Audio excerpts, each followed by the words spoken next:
Sabi nila, wag na wag ka raw magpapatira ng ibang tao sa bahay mo dahil baka ito pa ang magiging anay na sisira sa iyong pamilya. Pero paano kung ang mismong anay na ito ay ikaw ang may gusto na pumasok sa tahanan mo? Paano kung ang anay na yon ang magpapasayang muli sa inyong pagsasama?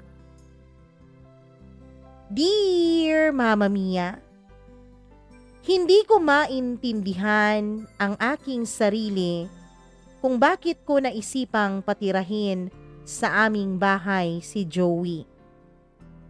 Si Joey ay 22 anyos na, binata at may tangkad na 5'7" at merong maskuladong pangangatawan.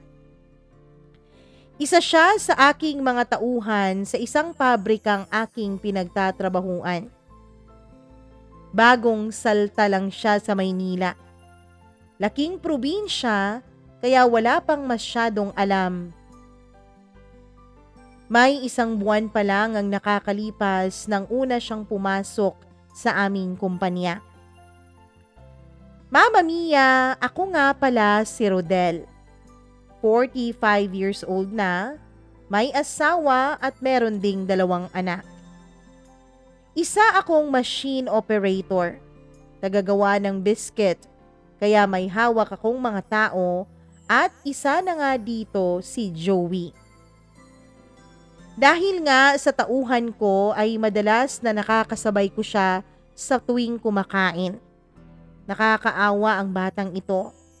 Madalas pritong itlog lang ang ulam. Kung di naman itlog ay tuyo. Kaya nung minsang nagkausap kami ay doon ko nalaman ang kanyang buong pagkatao. Panganay pala siya sa 5 magkakapatid.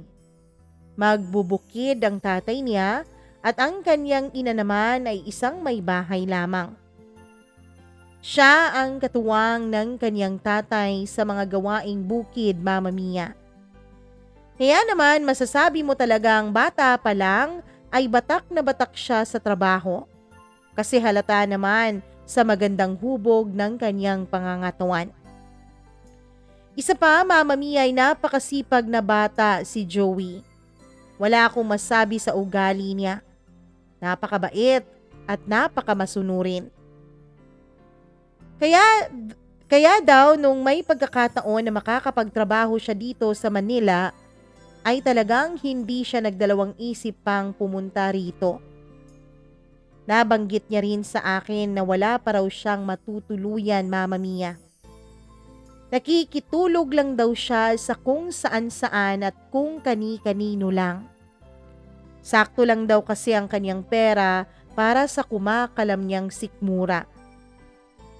At dahil sa naawa ako, Mama Mia, at isa pa ay nakikita ko naman talaga na mabait naman siyang tao, kaya ako na mismo ang nagpresenta para patirahin siya sa bahay ko. Kahit hindi ko pa nasasabi ito sa misis ko, Mama Mia, ay nagdesisyon na ako sa sarili ko. Anong tuwa naman ni Joey nung sinabi ko sa kanya ang naging desisyon ko. Huwag daw akong mag-alala. Kapag nakatanggap na raw siya ng kanyang unang sahod, ay magbibigay daw siya sa akin para naman daw ay hindi nakakahiya sa aking asawa. Sabi ko naman sa kanya ay okay lang kahit wag na muna. Ang unang sahod niya ay ipambili niya muna ng mga gamit niya kasi napansin ko, Mama Mia, na luma na at iilan lamang ang kanyang mga damit. Pumayag naman siya at nagpasalamat. Hinding-hindi raw ako magsisisi sa pagpapatira ko sa kanya sa bahay nila, sa bahay namin. Pero ang totoo, Mama Mia, kaya ako ginawa yon at kaya ko inoffer kay Joey ang pagpapatira sa bahay namin ay dahil may pinaplano ako. Matagal-tagal ko na rin itong pinag-isipan. Mama Mia, bastos mang sabihin, pero malibog akong tao. Ganon din ang asawa ko. Kaso tila nabawasan talaga yon simula nung maaksidente ako at nahulog ako sa pabrikang aking pinagtatrabahuan. Inaayos ko noon isang araw ang aking makina. Nang sa hindi inaasahang pagkakataon ay nadulas ako at nahulog. Matindi ang aking pagkakabagsak, Mama Mia. Simula noon ay tila nag-iba na ang kondisyon ng aking pagkalalaki. Hindi na ito masyadong responsive, Mama Mia. Sa totoo lang, ay ito talaga ang isa sa mga libangan namin ng asawa ko. Hindi naman ako nagloloko kailanman sa misis ko, Mama Mia, dahil napagbibigyan niya ako sa aking mga hilig. Doon kasi kami talaga mas nagkakasundo ng asawa ko pagdating sa kama. Pero Mama Mia, nung maaksidente ako, kahit anong gawin ng misis ko, ay hinding-hindi na talaga sumasaludo ang aking pagkalalaki. May mga pagkakataon naman na sumasaludo ito, Mama Mia. Kaso, hindi na masyadong ganoon tulad ng dati. Kung dati, Mama Mia, ay alam ko na nasasatisfy ko talaga ang asawa ko at kahit ilang rounds pa ay kaya ko, ngayon ay nag-iba na. Kahit may 15 minuto lang ng aming pagniniig ng asawa ko ay mawawala na agad ng lakas ang aking pagkalalaki. Halos 2 taon na rin na hindi talaga kami nagkaroon ng maayos na pagtatalik ng aking asawa. At kahit sa 2 taon na nagdaan, Mama Mia, ay wala pa rin naging pagbabago sa pagkalalaki ko. Kami ng misis ko ay naging iba na ang estilo namin. Mama Mia, nagre-research kaming dalawa kung papaano ba paliligayahin ang asawa ko ngayong ganito na lang ang alaga ko, Mama Mia. Ginawa ko naman ang lahat pero iba pa rin talaga ang nagagawa namin noon kaysa sa ngayon. Mama Mia, minsan isang umaga ay sinorpresa ko ang asawa ko. Ginawa ko ang lahat para lang mapaligaya siya. Ang kaso lang ay napapahiya talaga ako sa kanya dahil hinding-hindi talaga naging ganon katikas ang aking pagkalalaki. Ang asawa ko naman, Mama Mia, ay napapansin ko na minsan ay nayayamot na rin siya. Naiintindihan ko naman kung bakit ganon ang nagiging reaction niya. At naaawa na rin ako sa asawa ko, Mama Mia, na lagi na lang nabibitin. Alam kong gusto na niyang may mangyari talaga sa aming dalawa. Dahil hindi na siya nakokontento, Mama Mia, na hindi ang pagkalalaki ko ang nagpapaligaya sa kanya. Kaso malabo na yatang mangyari yun dahil nga sa kalagayan ko. Kaya naman, Mama Mia, minsan ay nag-iisip ako ng ibang paraan. Bata pa kasi ang misis ko, Mama Mia. 39 years old pa lamang siya. Maliit siyang babae, pero sexy at malaman naman. Mama Mia, masasabi ko talaga na natatakot ako na baka maghanap ng iba ang asawa ko dahil hindi ko na nagagawa sa kanyang mga nagagawa ko dati. Hindi ko na siya lubusang napapaligaya. Minsan, habang nakahiga na kami sa kama, ay biniro ko siya, Mama Mia, na may balak ako sa kanya. Alam ko naman na wala na siya sa gana dahil alam niya na kahit anong gawin namin ay hindi talaga mangyayari ang iniisip namin dahil hindi na maaasahan ang aking pagkalalaki. Pero kahit na gano'n ay sinagot niya pa rin ako ng isang tanong. Ano? Sagot ka naman na ipapayagan ko siya na magpaano sa iba. Nagalit siya sa akin, Mama Mia. Bakit ko raw naiisip ang mga ganong bagay? Siya nga daw ni minsan ay hindi niya iniisip na magkaroon pa ng ibang lalaking makakaulayaw kahit pa nga sa sitwasyon ko. Ang sabi ko naman sa kanya ay mahal na mahal ko siya, kaya yun ang naisip ko at nasabi ko. Mas lalo tuloy siyang nagalit dahil sa naging sagot ko, Mama Mia. Hindi daw doon nasusukat ang pagmamahal. Oo, aminado raw siya na mahilig siya sa sex. Aminado raw siya na nagiging maligaya siya sa tuwing ginagawa namin yun noon. Pero hindi naman daw yun ang sukatan ng totoong pag-ibig. Na kesyo, daw ang mahal mo ay may diferensya, ay kinakailangan mo nang maghanap ng iba. Sabi niya, mas kinakailangan ko raw ng pangunawa at sapat na pagmamahal. Hindi daw yung pagtataksilan pa niya ako. Tila naman, Mama Mia, ay napahiya ako sa misis ko.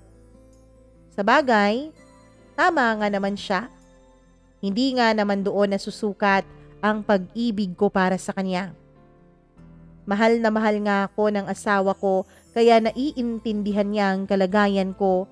Kahit ang kapalit noon, Mama Mia, ay hindi ko na siya napapaligaya sa kama. Pero gayon pa man ay iba pa rin ang tumatakbo sa isip ko. Kung mahal na mahal ako ng asawa ko kaya hindi niya naiisip na maghanap ng ibang lalaking makakaulayaw sa kama, ako naman, Mama Mia, ay mahal na mahal ko ang misis ko, kaya naman hindi ako papayag na hindi siya maging maligayang muli. Iba pa rin talaga ang tumatakbo sa isip ko noon. Marahil ang asawa ko ay nabigla lang sa sinabi ko. Ewan ko ba kung bakit tila nagiinit ako, Mama Mia, sa isipin na ang mahal ko ay may ibang kasiping. Hindi ko alam kung normal na pag-iisip pa ba ito. Matagal nang nangyari yon at hindi ko na inungkat pang muli kay misis. Kaya eto na ako ngayon sa bahay. Kasama ko na si Joey.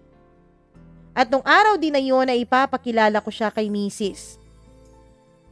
Nung una, Mama Mia, ay medyo naasiwa pa ang asawa ko nung makilala niya si Joey at malaman niya na doon na sa bahay namin ito titira.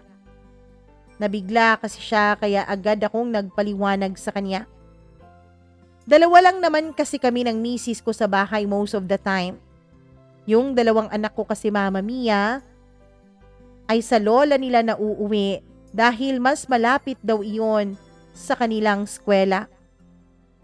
Kaya naman, Mama Mia, doon sila umuuwi kapag weekdays. Kaya tuwing weekends lang sila napupunta dito sa bahay namin. Mama Mia, kapag ganun, tuwing Monday to Friday, madalas ay ang asawa ko lang ang naiiwan sa bahay namin. Ayaw niya ngang gumala o lumabas man lang kahit pa pilitin ko siya na sumama sa kanyang mga amiga at magliwaliw paminsan-minsan.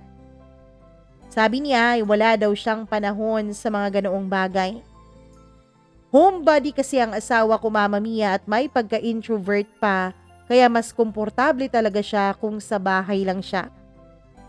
Kaya nang makausap ko siya tungkol sa pagtira ni Joey sa bahay namin, ay sumang-ayon na lang siya. Total naman daw ay nagdesisyon na ako, kaya wala na raw siyang magagawa pa. Basta ako daw ang bahala at siguraduhin ko lang daw na magiging matino si Joey kapag nasa bahay namin ito. Sagot ko naman sa kanya ay may tiwala ako sa batang yan. Sa ilang araw na lumipas, Mama Mia, ay wala naman akong naririnig na mga negatibo sa misis ko tungkol kay Joey. Sabi niya, tama daw ako. Mabait nga raw si Joey at masipag pa. Minsan daw kahit hindi na niya sabihin ay nagkukusa na itong gumawa ng mga gawaing bahay. Mabait at matulungin daw talaga si Joey. Kaya naman, Mama Mia, ay napanatag na ako na nagugustuhan na ng asawa ko ang pagpapatira ko kay Joey sa bahay namin. Minsan, nagkainuman kami ni Joey sa bahay. Mag-iisang buwan na rin siya noon sa amin, Mama Mia. Birthday ko at wala akong naging ibang bisita. Ayaw kasi ni Mrs. na dun sa bahay ako magpainom ng mga katrabaho ko. Kaya naman, Mama Mia, hindi na ako nag-imbita pa. Kaya sinabi ko kung okay lang na kami lang dalawa ni Joey ang mag-iinom. Total ay nagiging komportable naman siya na kasama na namin si Joey sa bahay. Agad namang umoo ang asawa ko, Mama Mia. Red Horse lang ang iniinom namin ni Joey noon. Si Mrs. naman ay naghanda ng aming mapupulutan. Hindi naman ako malakas sa inuman at ganun din si Joey, Mama Mia. Kaya nung ikalawang mucho na ay medyo kami nahihilo ng dalawa. Sa pagkakataon na yon ay medyo naging madrama na si Joey. Naaawa daw siya sa sarili niya. Laking pasasalamat daw niya, Mama Mia, at nakilala niya ako. Nagpasalamat din siya sa misis ko. Sabi ko naman ay wala siyang dapat ipagpasalamat. Sino ba naman ang dapat magtutulungan? Hindi ba't kami-kami lang din? Sabi pa ni Joey, Mama Mia, ay napakabait ko raw at gayon din daw ang misis ko. Maswerte daw siya dahil nakilala niya kami. At maswerte daw ako, Mama Mia, sa pagkakaroon ko ng asawa ng kagaya ng misis ko. Doon tila nag-isip ako, Mama Mia. Parang may ibang pumasok sa isipan ko. Isang ideya, Mama Mia, na hindi ko alam kung papatulan ba ng aking asawa. Kaya nabanggit ko na ako talagang maswerte sa misis ko. Pero si misis ay hindi naging maswerte sa akin. Nagulat naman si Joey sa pagiging madrama ko, Mama Mia. Bakit ko raw nasabi yun at ano raw ang dahilan? At dun ko na nga pinasok ng paunti-unti ang aking plano. Binanggit ko sa kanya, Mama Mia, ang mga nangyari sa akin noon. Wala pa kasi si Joey sa pabrika nung nahulog ako noon, Mama Mia. Binanggit ko rin sa kanya kung papaano yon nakaapekto sa pagsasama naming dalawa ng asawa ko. At nung nabanggit ko yon, Mama Mia, at kung paano kami ka-active ng asawa ko noong hindi pa ako nadedisgrasya, ay sabi ni Joey ay bata pa naman daw ang misis ko at maganda. Tsak daw na marami pang hahanga kay misis. At doon ko na kinausap si Joey ng seryosohan. Pero bago ko gawin yon, Mama Mia, ay nagmasid na muna ako kung nandyan lang ba sa tabi namin ang asawa ko. Nung malaman ko na wala ay tsaka ko muling kinausap si Joey. Sabi ko sa kanya ay wala akong hinihinging kapalit sa mga naitulong ko at pagpapatira ko dito sa bahay namin sa kanya. Pero meron lamang akong isang hihinging pabor. Medyo nagtaka siya at nag-isip, Mama Mia. Kaya tinanong niya ako kung ano raw ba ang nais ko na pabor na gagawin niya. Sabi ko sa kanya, Mama Mia, ay usapang lalaki lang yon at sa amin-amin lang. Wala sanang ibang dapat na makaalam. Nanahimik si Joey. Mukhang may ideya na siya sa gusto kong mangyari, Mama Mia. Sabi niya ay diretsyahin ko na lang daw siya. Mama Mia, tumahimik pa ako ng ilang saglit at muli akong lumingon sa paligid ko para masigurado ko na wala ang asawa ko sa paligid. Na kung ano man ang sasabihin ko kay Joey ay hindi niya maririnig. Sabi ko ay matagal nang hindi nakaka-experience ng full-blown na pagtatalik ang asawa ko. Mama Mia, taimtim na nakikinig sa akin si Joey habang nagsasalita ako. Tiningnan ko siya ng mata sa mata nung sabihin ko sa kanya, "Papayag ka ba na ikaw ang gagalaw sa asawa ko?" Lumaki ang mga mata niya sa gulat dahil sa sinabi ko, Mama Mia. Agad siyang tumanggi. Sabi niya ay hindi daw niya yata kayang gawin yon. Ang sagot ko naman sa kanya, Mama Mia, ay makakaya niya yon kung gugustuhin niya lang. Nanahimik siya, Mama Mia. Muli ay nagtanong siya sa akin kung ba't ko raw ito magagawa sa aking asawa. Bakit ko raw naiisip na ipagalaw sa ibang mahal kong misis? Sagot ko naman, Mama Mia, ay dahil sa sobrang pagmamahal ko sa asawa ko. Sabi ko ay bata pa ang asawa ko para mawala ng kaligayahan. Mahal na mahal ko ang asawa ko at gusto kong muli siyang lumigaya sa kama. Mama Mia, hindi siya umimik at nilagok lang ang isang baso ng Red Horse. Yumuko siya, Mama Mia. Ilang saglit pa ay tumingala siya sa kisame. Siguro mag-iisang minuto nang ibaling niya ulit ang paningin niya sa akin. Tinanong niya ako kung sa papaanong paraan naman daw na may mangyari sa kanila ng asawa ko. Sagot ko sa kanya, Mama Mia, ay akitin niya ang misis ko dahil matagal na itong tigang. Sabi ko sa kanya, Mama Mia, ay iminungkahi ko na kay misis ko na magpagalaw sa iba pero nagalit ito. Kaya naman siya na lang ang inatasan ko na mangakit sa asawa ko. Sabi ko ay hindi maglalaon. Alam ko na bibigay din sa kanya ang asawa ko dahil matagal nang walang gumagalaw dito. Mama Mia, hindi na sumagot pa si Joey sa sinabi ko. Katapos na ang inuman namin ay tumayo na siya at pumasok na sa kanyang kwarto. Kinabukasan sa pabrika na kami nagkita.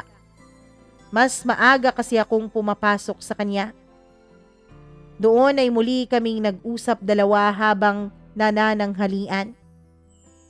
Tila alangan pa rin siya, Mama Mia. Parang ayaw niya pa rin pumayag sa minungkahi ko sa kanya. Ipinakita ko sa kanya ang pag-iba ng aking mukha. Alam kong napansin niya yon. Kaya agad na akong tumalikod at hindi na siya nilingon. Mama Mia, ipinakita ko sa kanya na medyo nagtatampo ako dahil sa hindi niya pagpayag sa kahilingan ko. Pagdating sa bahay ay hindi ko rin siya masyadong pinapansin. Hindi naman nakakahalata ang aking asawa sa naging tensyon sa pagitan naming dalawa ni Joey. Maging sa harap ng hapagkainan ay medyo umiiwas ako sa kanya. Doon na ako napansin ng asawa ko, Mama Mia. Tinanong niya sa akin kung ano ang problema at ang sabi ko ay pagod lang ako sa trabaho at kulang lang ako sa pahinga. Kaya naman hindi na muli pang nagtanong ang misis ko sa akin.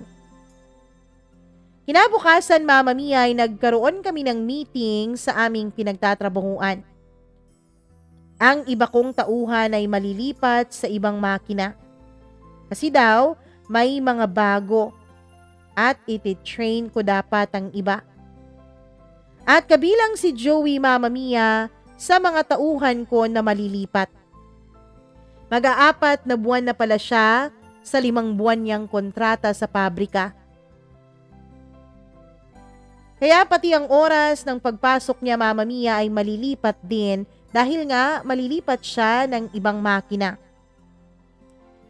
Magpapang umaga na siya at ako naman ay mananatiling panggabi. Pauwi na kami nang lapitan ako ni Joey. Mama Mia, kinausap niya ako at humingi siya ng sorry sa akin. Sabi niya ay nalalapit na din daw ang pagtatapos ng kanyang kontrata sa pabrika. Kinabukasan daw ay malilipat na rin ang kanyang schedule. Kaya daw wag akong mag-alala. Wag na raw akong magalit dahil pumapayag na raw siya sa nais ko. Dun, Mama Mia, ay nakadama ko ng sobrang saya. Sa totoo lang, Mama Mia, aaminin ko sa'yo na ang ginagawa kong ito ay hindi lang para mapaligaya ang asawa ko, kundi para matupad ang matagal ko ng pantasya. Mama Mia, hindi ko alam kung nasabi ko na ba sa unang parte ng liham ko ang pantasya kong magalaw ng iba ang aking asawa. Kaya tiningnan ko si Joey at nginitian. Sabi ko, huwag siyang mag-alala.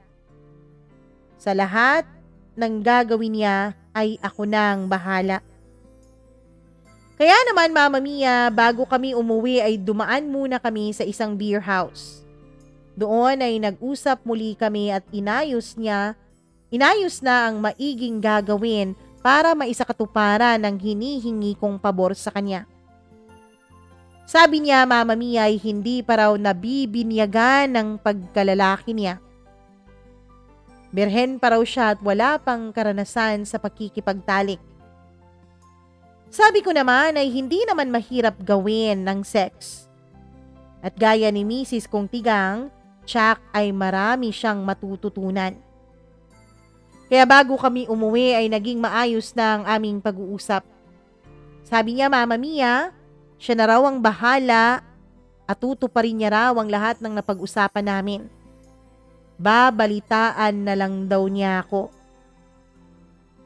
Kaya pagdating ko sa bahay, Mama Mia, ay nasa gana ako na makipagromansahan sana sa misis ko.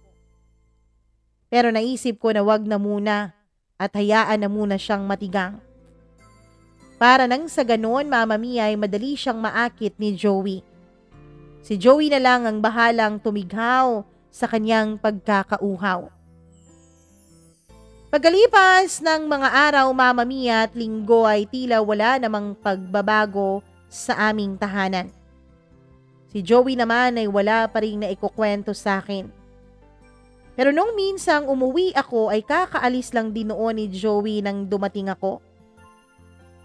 Napansin ko na tila kakaiba ang misis ko ngayon, Mama Mia. Tila may kakaiba sa kanyang itsura. Nakasandong manipis at walang brasya. Sa tagal naming mag-asawa ay ngayon lang niya ito ginawa.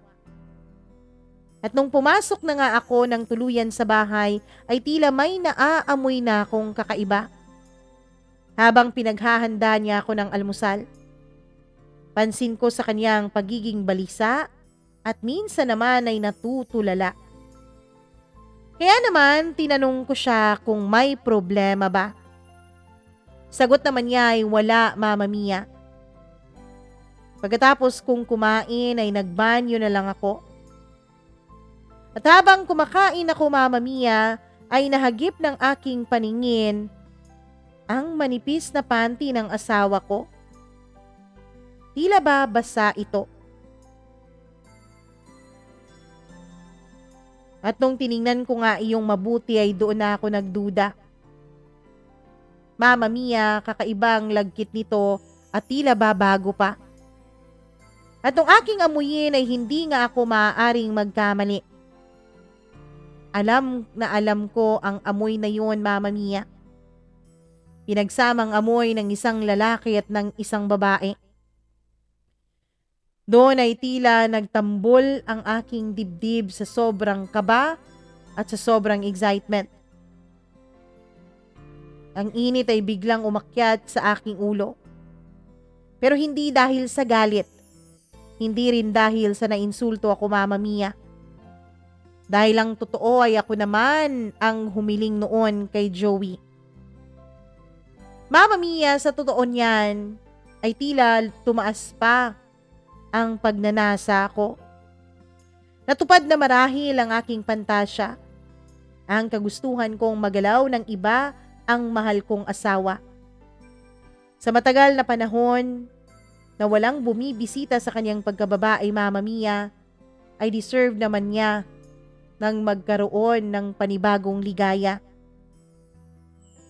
Mama Mia, hindi ko na namalayan na napatagal na pala ako sa loob ng banyo. Pilit kong ini-imagine ang nangyari sa aking asawa at kay Joey. Nasa ganun na akong pag-iisip nang biglang kumatok ang asawa ko. Dalian ko daw at siya naman daw ang gagamit ng banyo at ihing-ihi na raw siya. Kaya naman hindi ko na tinapos ang aking ginagawa at agad na akong nag-ayos. Ibinalik ko sa dating ayos ang panty niya na kinuha ko. Pagkalabas ko ng banyo ay agad na akong dumiretso sa kwarto namin. Bago ako nahiga ay tinitigan ko muna ang aming kama. Tinatanong ko ang sarili ko kung dito kaya nila ginawa ang lahat. Pero tila ba walang bakas ng pagsasanib puwersa na nangyari doon sa kama namin. Kaya naman nahiga na ako at nagpahinga dahil pagod na rin ako galing sa trabaho. Nang makaidlip ako, Mama Mia, ay bigla na lang akong nagising at muli akong bumangon. Si Mrs. ay nakita ko sa sala na tila ba malalim ang iniisip. Nakaayos na siya at bagong palit na ang kanyang damit. Muli akong pumasok sa banyo. Kunwari ay iihi pero iba naman ang pakay ko doon. At hindi nga ako nagkamali, Mama Mia. Ang kaninang panty niya na may amoy na galing pa sa gyera, ngayon ay bagong laba at mabango na. Akala niya siguro ay naitago na niya iyon sa akin. Akala niya siguro, Mama Mia, ay hindi ko alam ang kanilang ginawa. Akala niya ay nawala ng bakas ng kataksilang ginawa nilang dalawa ni Joey. Kung alam niya lang na alam ko. Kung alam niya lang na alam ko ang ginagawa nilang milagro. Sa loob ng banyo, Mama Mia, ay hindi na talaga ako nakapagpigil. Uminit na rin ang aking nararamdaman. Kaya naman, Mama Mia, hindi ko na rin pinigilan pa ang sarili ko. Sa mga sumunod na araw ay hindi na kami halos nagkikita ni Joey sa bahay. Hindi na rin kami halos sa bahay nagkakapang-abot dalawa, maging sa trabaho namin. Si Mrs. naman ay may napapansin na rin akong kakaiba. Kung magdamit kasi dati ang asawa ko nang nasa bahay lang ay parang si Maria Clara. Balot na balot, Mama Mia. Ngunit ngayon ay laging wala na siyang bra at maiksing short niya na ang lagi niyang suot. Hindi ko naman may pagkakaila, Mama Mia, na natutuwa naman ako sa nakikita kong pagbabago sa asawa ko. Minsan, napaaga ako ng uwi. Nang kumatok ako ay tila ba walang tao sa loob ng bahay namin. May dala naman akong duplicate ng susi kaya nagawa kong makapasok sa bahay. Sa may mesa, Mama Mia, ay nakita ko na tila ba may kumain. Nandun pa kasi ang mga ligpitin. Nandun pa ang mga platong pinagkainan. Pagkapasok ko sa kwarto naming mag-asawa ay nakita ko ang misis ko ay tulog na tulog at naghihilik pa. Pero pansin ko ang kakaiba niyang ayos. Medyo magulo ang kanyang buhok at ang suot na short niya ay tila ba hindi na isuot ng maayos. At ang itsura ng kama namin ay medyo magulo. Isa sa nakatawag pansin pa sa akin, Mama Mia, ay ang munting basa sa sapin ng kama namin. Nang salatin ko yon ay alam ko na tama ang kutob ko. Mama Mia, inalog ko pa ang misis ko para magising. Pero ramdam ko na pagod siya at malalim ang kanyang pagkakatulog. Mama Mia, pinagmasdan ko ng mabuti ang asawa ko. Alam ko na may nangyari sa kanilang dalawa ni Joey. Hindi naman kasi ganito kahimbing matulog ang asawa ko. Kaya alam ko na pagod ito galing sa kanilang bakbakan kanina. Hindi ko maintindihan ang sarili ko, Mama Mia. Kung noong una ay hindi ako nagagalit at hindi ako naiinis o naiinsulto, ngayon ay tila ba kakaiba ang aking nararamdaman. Mama Mia, magmula kasi nang may mangyari sa misis ko at kay Joey, ay parang hindi na rin naging malambing sa akin ang asawa ko. Oo, pinagtitimpla pa rin niya ako ng kape, pinaghahanda ng makakain, pinaghahanda ng masusuot para sa trabaho. Pero iba na talaga ang nagiging reaksyon ng kaniyang katawan sa tuwing katabi niya ako sa kama. Mama Mia, doon ko naisip kung tama nga ba ang ginawa ko. Tama nga ba ang paghingi ko ng pabor kay Joey para sa asawa ko? Tama nga ba ang naisip ko, Mama Mia, na paligayahin ang asawa ko kahit hindi na ako ang gumawa noon? Hindi ko maisip, Mama Mia, na ang ginawa kong yun ay siya palang magiging mitsa para sa pagsasama naming dalawa ng aking misis. Kaya naman, Mama Mia, naisip ko na patigilin na si Joey sa ginagawa nilang dalawa ng asawa ko. Naisip ko na tama na ang ilang pagkakataon na may nangyayari sa kanilang dalawa. Kaya naman, maaga talaga akong pumasok ng araw na yon sa trabaho para maabutan ko pa si Joey at hindi pa siya nakakaalis. At nung naabutan ko nga siya sa labas ng gate, ay inaya ko na muna siya na kumain. Ang sabi ko ay magli-late in na lang muna ako.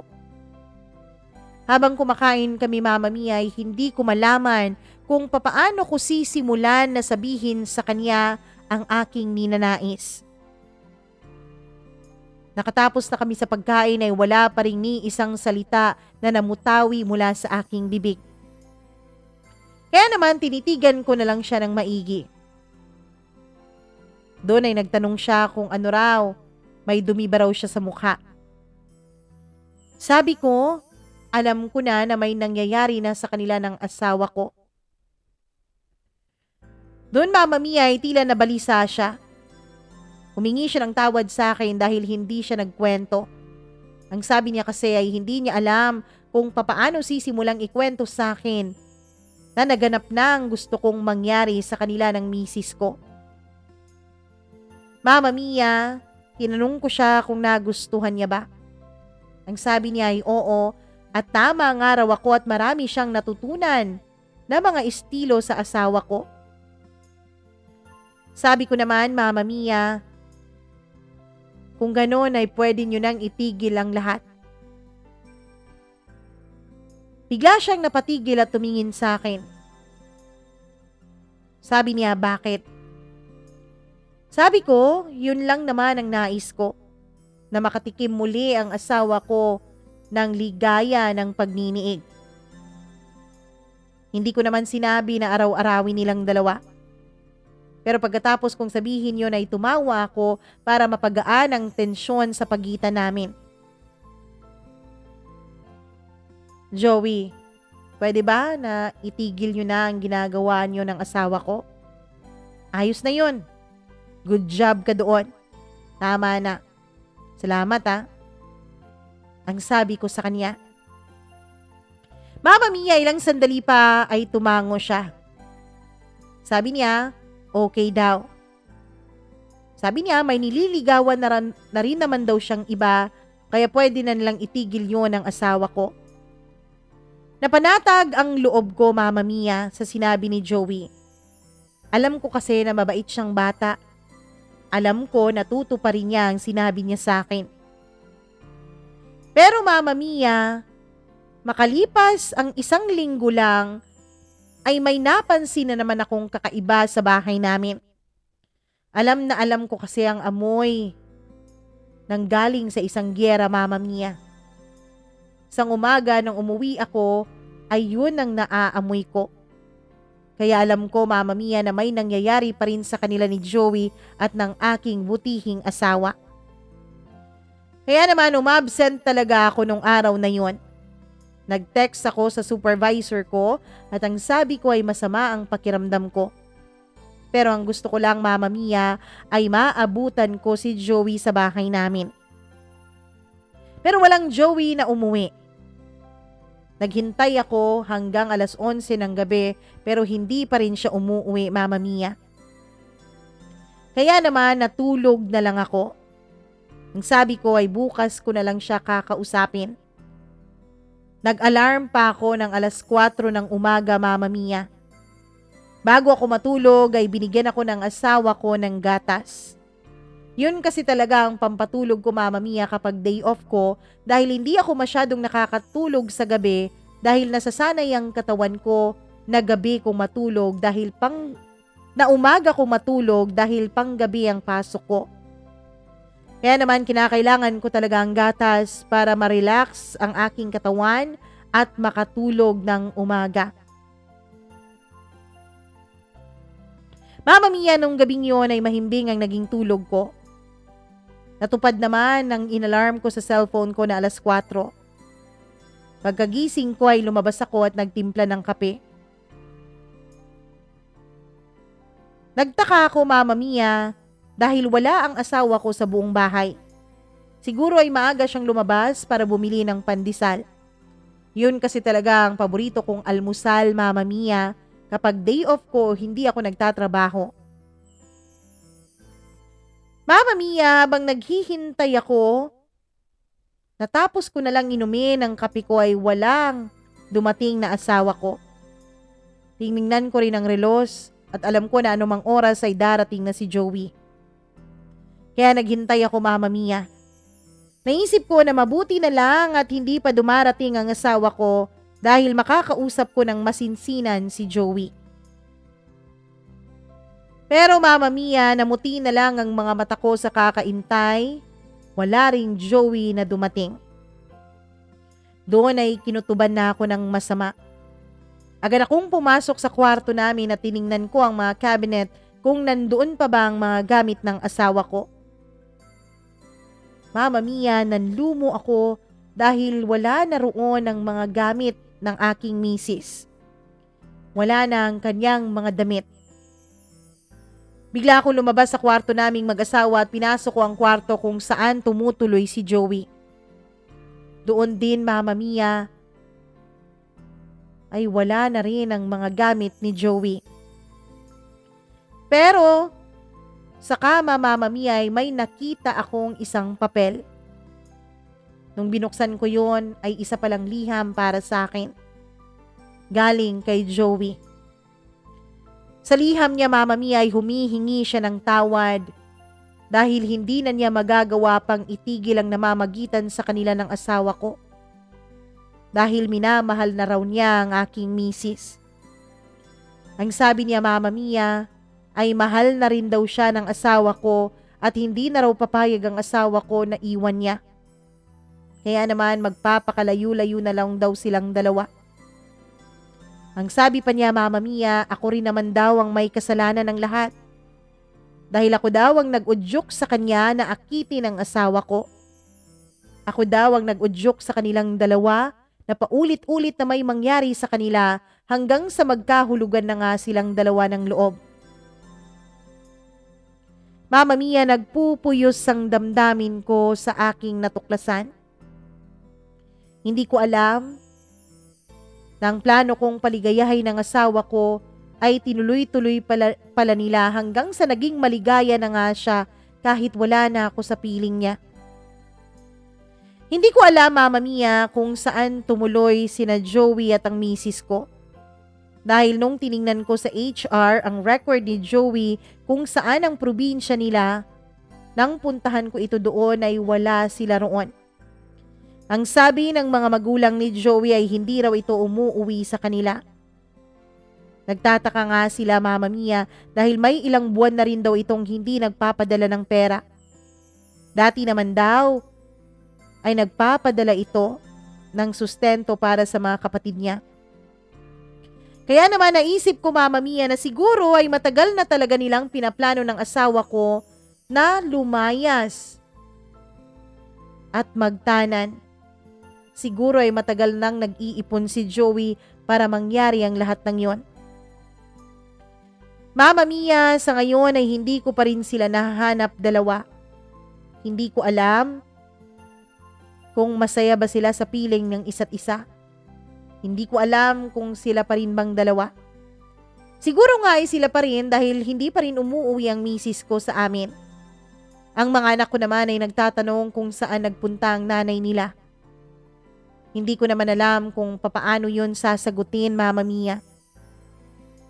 Sa ngayon, Mama Mia, ay tuluyan na nga na inutil at walang kwenta ang tingin ko sa sarili ko. Sa totoo lang ay dumaan pa ako sa matinding lungkot at matinding depresyon. Umabot pa sa punto na halos napabayaan ko na ang trabaho ko. Inom lang ako ng inom at hindi na halos pumapasok. Noong kausapin ako ng HR namin, Mama Mia, at ang sabi niya ay pwede raw akong masisante at walang ni isang kusing na matanggap mula sa kumpanya, doon ay natauhan ako. Papaano na lang ang mga anak ko na umaasa sa akin? Dapat ay tanggapin ko ang pagtatanan ni Joey at ng asawa ko dahil ako naman ang may kasalanan sa lahat ng yon. Ako naman ang humiling kay Joey na galawin ang asawa ko. Kaya naman, Mama Mia, tinanggap ko na lang ang lahat ng nangyari. Hindi ko alam kung muli bang magkukrus ang mga landas namin. Hindi ko rin masisisi si Joey na inahas niya ang asawa ko at naging anay siya sa pagsasama namin. Unang-una, ako naman ang nagpapasok sa kanya sa bahay namin. Ako naman ang nagkumbinsi sa kanya na ahasin ang asawa ko. Ako naman ang nagbigay laya sa kanya upang maging anay sa aming pagsasama. Nawa ay may natutunan kayo sa naging kwento ng buhay ko. Nawa ay wala ng iba pang dumanas sa sakit na pinagdaanan ko dahil sa sarili kong kagagawan. Hanggang dito na lamang, Mama Mia, at maraming salamat po sa pagbibigay mo ng oras para basahin ang kakaibang kwento na ito ng buhay ko. Lubos na gumagalang, Rodel.